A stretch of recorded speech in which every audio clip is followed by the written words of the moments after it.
How to remove a WhatsApp contact.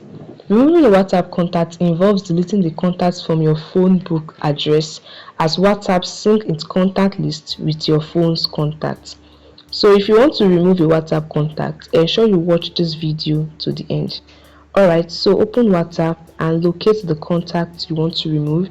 You either scroll to your chat list or you tap on the green new dot plus button below to find the contact you want to remove. If you have tapped on it, locate the contact. You can either search for the contact or scroll down to look for the contact. As you can see on the screen, tap on the contact, open the chat, tap on the contact name at the top to view their profile, then tap on the three dots in the upper right and select view in address book.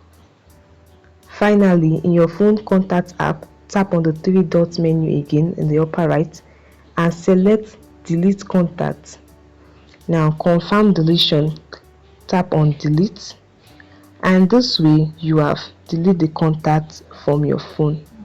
After deleting the contacts from your phone address, you might need to refresh the WhatsApp contact list to see the changes. So again, on WhatsApp, tap on the green new chat button down, tap on the three dots at the upper right, tap on refresh, and this way you have deleted the contact and refreshed WhatsApp. If you find this video helpful, do well to like, share and subscribe for more useful content. See you in the next video.